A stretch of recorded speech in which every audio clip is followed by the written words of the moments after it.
भगवान कभी अपने भक्त को भूखा नहीं सोने देते।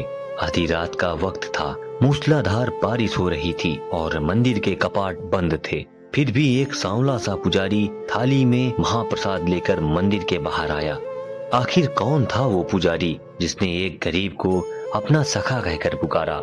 यह कहानी जगन्नाथ के एक परम भक्त बंधु मोहंती की है। बंधु मोहंती कई सौ साल पहले उड़ीसा के एक छोटे से गांव में रहते थे। बंधु मोहंती बहुत गरीब थे, इतने गरीब कि कभी कभी उनके परिवार को 2 दिनों तक पानी पीकर सोना पड़ता था। लेकिन उनके होठों पर हमेशा एक बात रहती थी, मेरे सखा जगन्नाथ सब देख रहे हैं। एक बार उनके गांव में भयंकर अकाल पड़ा। गांव के लोगों के पास खुद के लिए अनाज नहीं बचा तो वो मदद क्या ही करते। बंधु की पत्नी ने रोते हुए कहा, अपने लिए ना सही, कम से कम बच्चों के लिए आप कुछ कीजिए। बंधु मोहंती की पत्नी ने फिर से कहा, आपके प्रभु जगन्नाथ हैं, चलिए पुरी चलते हैं। सुना है वहाँ आपके सखा जगन्नाथ का बहुत बड़ा दरबार है, वे अपने मित्र को भूखा नहीं रहने देंगे। बंधु मोहंती अपनी पत्नी और बच्चों को लेकर पैदल ही पुरी के लिए निकल पड़े। कई दिनों की यात्रा के बाद जगन्नाथ मंदिर पहुँचे। मंदिर की भव्यता और भीड़ देखकर पत्नी ने कहा, जाइए अपने सखा से कहिए कि हम आए हैं। लेकिन बंधु संकोच में पड़ गए। उन्होंने सोचा, प्रभु तो पूरे ब्रह्मांड के स्वामी हैं, उन्हें मुझ जैसा गरीब याद कहाँ होगा और मैं उनसे कुछ मांगने कैसे जाऊं। उन्होंने अपनी पत्नी से झूठ बोल दिया कि उनकी बात प्रभु से हो गई है और प्रभु ने रात का भोजन देने का वादा किया है। रात हुई, मंदिर के द्वार बंद हो गए और भारी बारिश होने लगी।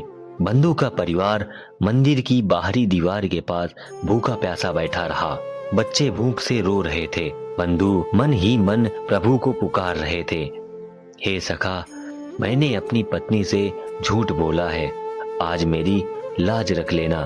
तभी आधी रात को एक चमत्कार हुआ।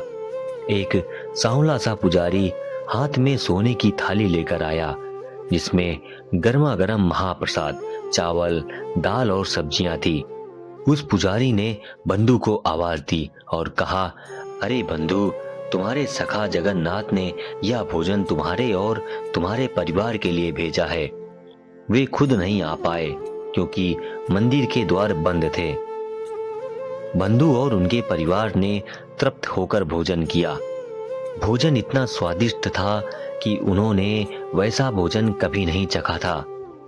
भोजन करने के बाद बंधु व सोने की थाली मंदिर के पास ही रखकर सो गए। अगली सुबह मंदिर के पट खुले तो हाहाकार मच गया।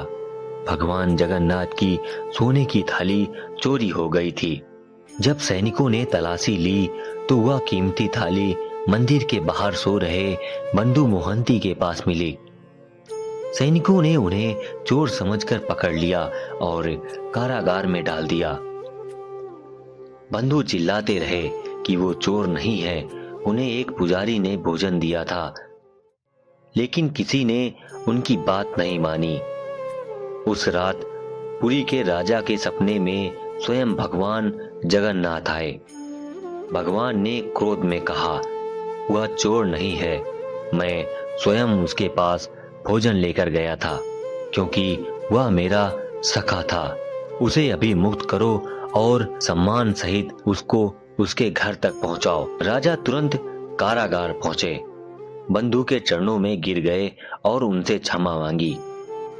राजा ने उनके रहने के लिए एक घर और जीवन भर के लिए भोजन का प्रबंध कर दिया। Don't forget to like this video, share it with your friends, and hit that subscribe button for more content.